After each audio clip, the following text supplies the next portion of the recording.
গুণ আছে, মানুষের গুণ আছে, বিষয়টা বুঝতে পারছেন। এই যে লেডি বাইকার সুমাইয়া, মানে ওই যে গরুর হাটে যে যাহারা ভাইরাল হয়েছিল যে মেয়েটা, তার গুণ আছে ভাই।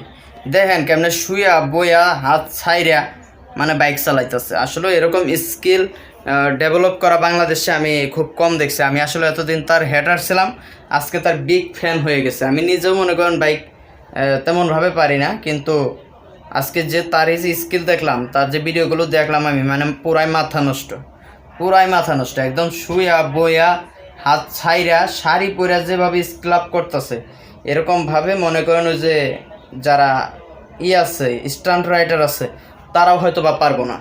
অবশ্যই ভিডিওটা শেয়ার করবেন, মানুষের ভালো দিকগুলো অবশ্যই তুলে ধরতে হবে। আমি মনে করি এই আপুর আন্তর্জাতিকভাবে লেডি বাইকার হিসাবে মনে করেন বিভিন্ন প্রতিযোগিতা যদি হয়ে থাকে বাংলাদেশ বা বাইরে, সেগুলোতে অংশগ্রহণ করা দরকার। আমি মনে করি বাংলাদেশকে সে স্বর্ণ পদক এনে দিতে পারবে, এ বিষয়ে শিওর থাকেন। কারণ তার যে পরিমাণ স্কিল দেখলাম আমি, হ্যাঁ এতদিন তো আমি তার বিভিন্ন করছি আর কি, বিভিন্ন বাজে পোস্ট হয়তো বা তার নিয়ে করছি, অবশ্যই মানে কর্মকাণ্ডের হিসাবেই করছি, বাইরে করি নাই। কিন্তু তার যে এই যে আজকে যে প্রতিভা দেখলাম, এই প্রতিভা মানে খুবই কম, রেয়ার বাংলাদেশে। অবশ্যই আমি মনে করি এই সমস্ত প্রতিভা ফুটিয়ে তুলতে হবে, সেগুলো আন্তর্জাতিক মাধ্যমে একদম ফুটিয়ে তুলতে হবে। বিষয়টা বুঝতে পারছেন? আপনার এই যে যে মানে শুয়ে একদম একেবারে হাত ছাইরা দিছে দেখলাম, এভাবে কোনো একটা ছেলেও মনে করেন এভাবে পারবো না। তারপর একদম একেবারে হাত ছাইরা খাড়ায় গেছে, হ্যাঁ আরেক ফ্লাইং কিস করতেছে, এমন অনেক কিছুই। তো এই যে এই সমস্ত বিষয়গুলো কিন্তু সবাই পারবে না।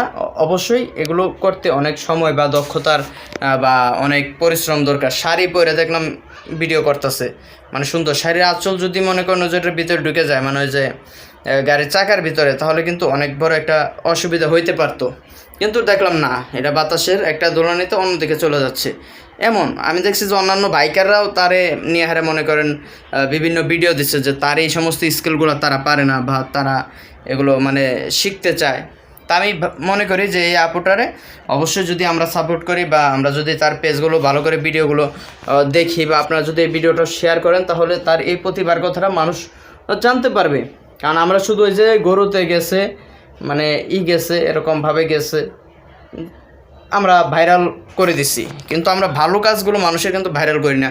আমি যার কারণে তার পেজগুলো একটু ভিডিওগুলো আগের ভিডিওগুলো দেখার চেষ্টা করলাম। সে দীর্ঘদিন মালয়েশিয়াতে ছিল, তার হাজব্যান্ড এবং সে। তো সব কিছু মিলিয়ে শুধু খারাপ না, কিছু ভালো গুণও আছে তার ভিতর।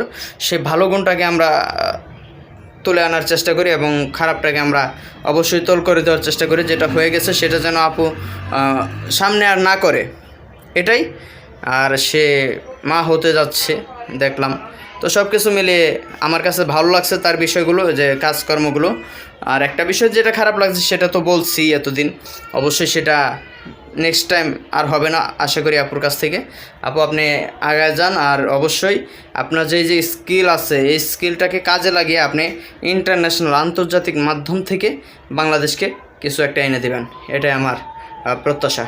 তো ধন্যবাদ সকলকে, সকল ভালো থাকবেন, সুস্থ থাকবেন, অবশ্যই ভিডিওটা শেয়ার করবেন।